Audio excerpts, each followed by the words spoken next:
Clickety clickety clack, splickety splickety splat. That's how it is when these bullets exit the strap. Because it's no secret that dons prefer to let the strap speak. No need for an alley or back streets. Shots might just get popped off where you and your son be. Cause this beef don't stop when the sun gleams. So you and your son be, you're just sundries under the sun's heat. There's no reprieve when the sun peaks. So it's one last gaze as the sun beams. You're meeting the concrete. And it's then you realize that the son dreams of a life that his dad's in. And carrying heat never saved his pops from getting off on some cold streets.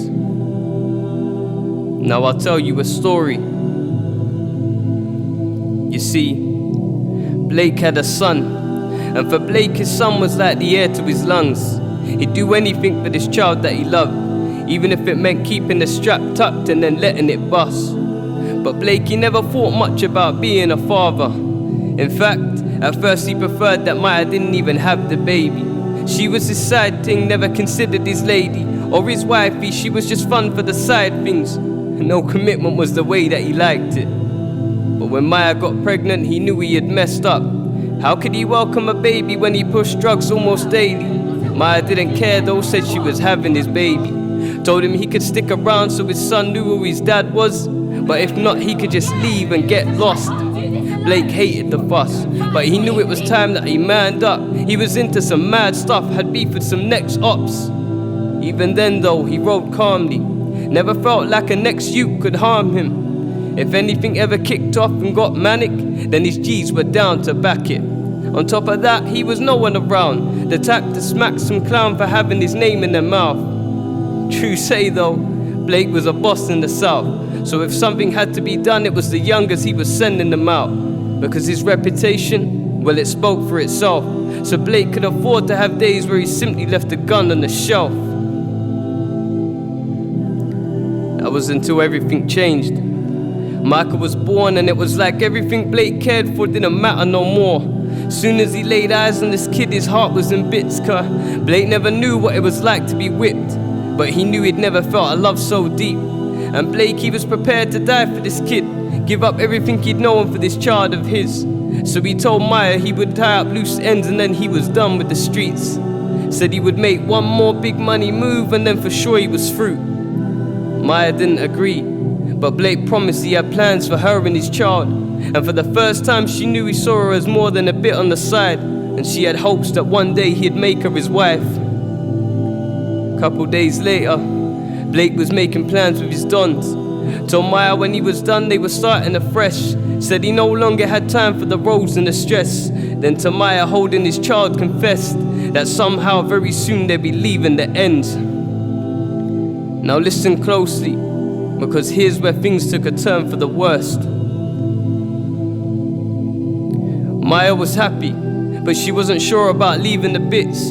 She knew her and Blake, they were taking a risk. So one night on the phone she ended up letting it slip. Told a girl that Blake wanted to take her and Micah away on the trip, and she wasn't sure if she was ready for a change like this. But Keisha, she caught on real quick. If Blake was leaving with his chick and the kid, then he was snaking every one of his G's and the bits. A week passes, and Maya has her mind made up. She knows if she loses Blake, she'll be stuck in a rut. So she's ready to go as the time comes close. She's leaving with the two people that she holds love for the most. And man, she's just gotta try not to boast. She's got everything she's ever wanted, she'd never been so stoked. Then Maya hears a knock at the door. She's been waiting on Blake, he said he'd be back round 4. She makes her way through the kitchen, disappointed that she was ever hesitating before. She's so happy she just wants to hold Blake and give him her love. She's ready to throw her arms around him and give him a hug. She opens the door, but there's no Blake. Instead she's staring two feds in the face. She's panicking now, they must have discovered the drugs in the place, and they were there to take Blake and the cuffs away. But one pipes up and starts saying he's sorry. Maya's confused and she's starting to worry. He asks who she is to this man called Blake. She says she's the mother of his child and asks if everything's okay.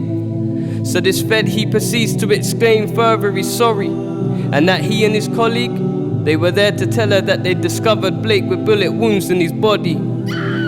He says the paramedics did what they could, but it was too late because Blake, he was already dead. You should know by now that these stories, man, they never end well. But the key to this story is the night Maya let things slip. Cause Keisha didn't care that Blake could father the kid. She only cared about a man and knew how he valued the bits.